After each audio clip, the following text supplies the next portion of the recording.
savoir saisir la chance ou l'opportunité et surtout ne pas avoir peur de dire allez, il y a un changement, on y va quoi.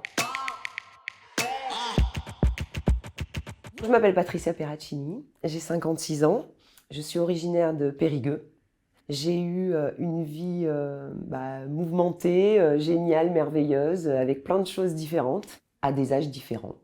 Petite, j'ai été pensionnaire. Toute ma scolarité, je me suis, éduquée, élevée toute seule. Et puis des parents, les compliments, c'était pas leur fort. Et puis j'ai jamais vécu avec eux. Mon père est parti très tôt et ma mère, c'était pas du tout son fort. Et je pense que ça m'a forgé un sacré caractère. J'ai commencé la natation à Périgueux, dans un petit club. Et petit à petit, je commençais à avoir des bonnes performances. Donc je suis partie à Bordeaux faire mes études pour passer mon maître nageur sauveteur. Donc là, je continue à nager. J'étais finale B au championnat de France. Donc petite carrière, je dirais régionale. Donc du coup, j'avançais pas. J'arrivais pas à attraper une finale A au championnat de France. Donc je me suis dit, bon allez, je vais arrêter. Maintenant, j'ai quand même 23 ans. La natation, ça s'arrête tôt. Hein. Et je suis au Crêpes, je suis en train de déjeuner. Et il y a un entraîneur qui est là en stage et qui me parle. Et en fait, je pense qu'entre le dessert et le café, ma vie va changer puisque cette personne me dit, écoute, je t'ai vu nager. Et si je t'entraîne, moi, je t'amène sur le podium français. Oh, j'en ai encore des frissons. Parce que cette phrase, il m'a donné confiance en moi, ce que je pense je manquais depuis un petit moment. Je dis, écoute, banco. Donc du coup, je me suis entraînée. Championnat de France arrive. Et là, 3e française, 1er podium. Et là, il vient me voir et puis il me dit, écoute, c'est l'année des JO. On était en 1988, Séoul donc. Qu'est-ce qu'on a à perdre? On va tenter la qualif. Je dis, attends, la qualif, c'est dans 6 mois. Et il me dit, ah non, mais là, on va pas laisser passer. T'es à 5 dixièmes, enfin, je veux dire, t'es pas loin, donc il faut y aller, quoi. Du coup, je recommence. Et là, j'inclus beaucoup de musculation, ce qui, à l'époque, ne se faisait pas pour les nageurs, puisque j'étais sprinteuse, moi. 50, 100 nage libre, je ne vais pas au-delà, moi. Arrivent les championnats de France, je monte sur le plot de départ, et je suis à côté de Catherine Plevenski, qui est la meilleure nageuse du moment. Et je nage mon 50 mètres, j'arrive 2e, donc je suis vice-championne de France. Déjà, pour moi, c'est... voilà, je suis hyper heureuse. Et je rate la qualif des JO à 200e. Donc je dis, tant pis, au moins, j'aurais tenté ça. 200e, c'est rien. C'est vrai que ça fait mal parce que... Mais bon, j'y étais pas préparée forcément, donc voilà. Et en sortant de cette course, j'ai quelqu'un qui vient me voir. Et c'est le meilleur club français féminin de l'époque, le CS Clichy, qui me demande de signer. Et là, il m'énumère stage à La Réunion, 3 semaines, une voiture, tu es payé pour nager, tu deviens professionnel. Alors que je faisais des babysitting pour m'acheter à manger là-bas et je payais mes bonnets, mes lunettes à Bordeaux, quoi. Et là, je fais je signe où? Je n'ai même pas discuté. Et je suis arrivée à Clichy. Donc du coup, je nage avec eux, on devient championne de France par équipe, on est championne d'Europe par équipe, je suis vice-championne d'Europe. Vraiment, il se passait des choses merveilleuses, je suis professionnelle, je gagne de l'argent alors que ça n'existait pas. Et à un moment, je me dis, je suis fatiguée. J'ai quand même 25, 26 ans. Je fais les pires championnats de France de ma carrière et je décide, de finir ma carrière, de rentrer sur Bordeaux. Alors je dis pas que je l'ai bien vécu, parce que c'est très dur. Je pense que tout sportif de haut niveau a du mal à arrêter une carrière. Parce qu'on est adulé, il se passe beaucoup de choses et d'un coup, plus rien.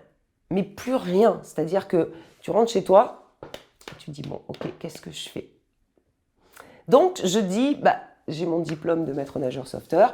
Je suis partie en saison de maître nageur sauveteur. Ça va me changer les idées et puis ça me fait réfléchir. Je rencontre des musiciens qui étaient là-bas et qui faisaient des concerts dans des campings, dans des bars.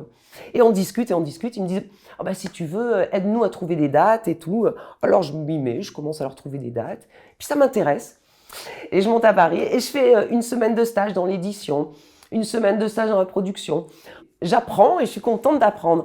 Et le directeur vient me voir, il me dit écoute, je te vois assidue à tous les stages. Si ça t'intéresse, on a une formation à Issoudun, à côté de Bourges, dans le centre de la France, qui dure 1 an et demi, où tu as un diplôme à la sortie de management du monde de la musique.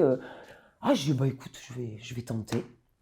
Il fallait faire un dossier et je fais un parallèle entre l'entraîneur de natation qui est dans l'ombre et qui entraîne son nageur et le manager qui est dans l'ombre et qui s'occupe de son artiste. Je sais pas, ça a dû leur plaire. Et je m'installe à Issoudun. Et le directeur de la formation habite à Issoudun, moi aussi, mais tout le monde rentre le week-end. Moi, je rentre pas le week-end, je suis chez moi. En fait, j'ai déménagé. Et je vais chez lui beaucoup avec sa femme, ses fils et tout, qui sont quand même un groupe connu à l'époque, Blancas, même encore, hein, ils sont en tournée. Et un dimanche, il y a l'attaché de presse des Francopholies qui vient déjeuner puisqu'ils se connaissaient. On discute, ça match. Et elle me dit « Oh mais non, mais c'est toi que je veux comme assistante attachée de presse. » Donc je pars faire mon stage aux Francopholies de La Rochelle avec Jean-Louis Foulquier. Et sur les Franco, quelqu'un vient me voir et me dit « Écoute, je t'ai vu travailler, j'ai eu des échos.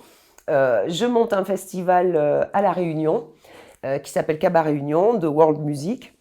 Je veux que tu sois notre attaché de presse et chargé des communications. Oh, ben j'ai dit ouais, banco.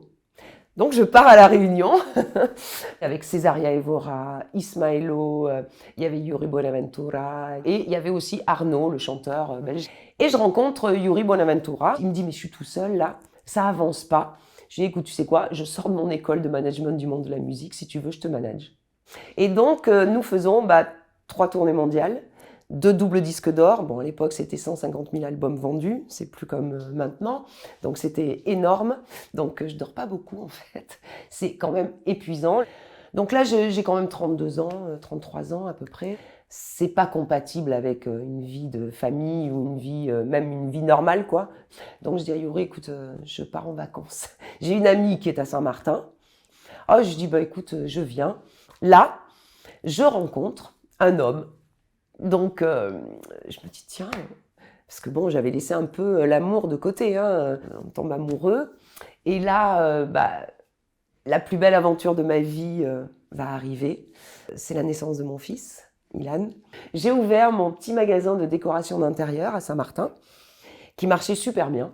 Donc, j'étais heureuse. Donc, ça a duré quand même 8 ans au moins hein, là-bas. Et en fait, on a dû rentrer. Et je me suis retrouvée donc à Paris. Et là, mon fils, en fait, il y avait une émission qui passait à la télé, un jeu, à prendre ou à laisser d'Arthur, avec les boîtes là qu'on ouvrait comme ça. Il adorait ce jeu. Et en rentrant, il me dit « Maman, maman, maman, je veux que tu ailles aux boîtes, je veux que tu ailles aux boîtes. » Et bon, je vais lui faire plaisir. Et bon, et je suis prise. Et en fait, je suis longtemps à l'antenne, donc les gens, ils disent « Alors, tu vas faire quoi, Arthur ce soir ?» Et tout, je sais pas, mais... Enfin bon, et puis il se passe des trucs. Et j'ai quelqu'un qui vient me voir sur le plateau, caméraman, et qui me dit « Écoute, tu prends super bien la lumière, tu devrais t'inscrire dans une agence de mannequins. » J'ai quand même déjà 40 et quelques années, quoi, 40 ans. Je dis « Oui, bon, pourquoi pas. » Savoir saisir la chance ou l'opportunité, et surtout ne pas avoir peur de dire allez il y a un changement, on y va quoi. Et je deviens mannequin senior. J'avais du mal avec mon image. Je me suis dit ça va me faire du bien et tout, non en fait tous les jours c'était difficile quand même. Mais bon, ça m'a quand même procuré une assurance.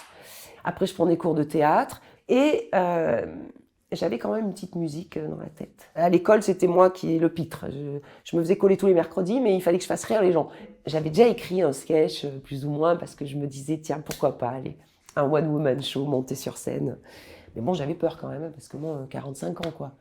Et en fait, il y a le Théâtre Trévise tous les dimanches soirs qui font des scènes ouvertes. Et là, j'ai dit, bon, t'es monté sur un pot de départ et tu t'es lancé. Donc dans ma tête, c'était pareil. Et je l'ai fait. Et mon sketch a super bien marché. Et là, je me suis prise au jeu. Tous les dimanches soirs, j'étais au Théâtre Trévise pour... Il y a quand même 200 personnes. Alors, c'était dur, hein, parce qu'il fallait travailler à côté pour gagner sa vie, parce que là, on ne gagne pas d'argent. Hein. Donc, parfois, je faisais plein de petits boulots. Les photos, c'était compliqué. Il n'y en avait pas beaucoup à cette période-là. Et je me suis dit, il faut qu'il se passe encore autre chose là dans ma vie, parce que j'ai encore le temps hein, de faire plein de choses. Donc, je me suis souvenue qu'en fait... pour me remettre les idées en place, il faut que je revienne à mes fondamentaux, qui sont la natation, et qui sont ce diplôme de maître nageur sauveteur. Et bien voilà, donc je pars pour cette saison, donc dans 1 mois et demi. donc en saison d'été de maître nageur sauveteur dans le sud, à côté de Saint-Tropez. Dans ce métier, on rencontre énormément de gens. Ce côté hétéroclite des personnes que je vais rencontrer vont forcément m'emmener à penser ou à trouver une idée, en fait, pour faire autre chose, quoi. Et j'ai toujours dans la tête cette phrase de Nelson Mandela qui dit « Je ne perds jamais, soit je gagne, soit j'apprends ». Donc quoi qu'il arrive, repartir dans ce métier me fera apprendre encore plein de choses.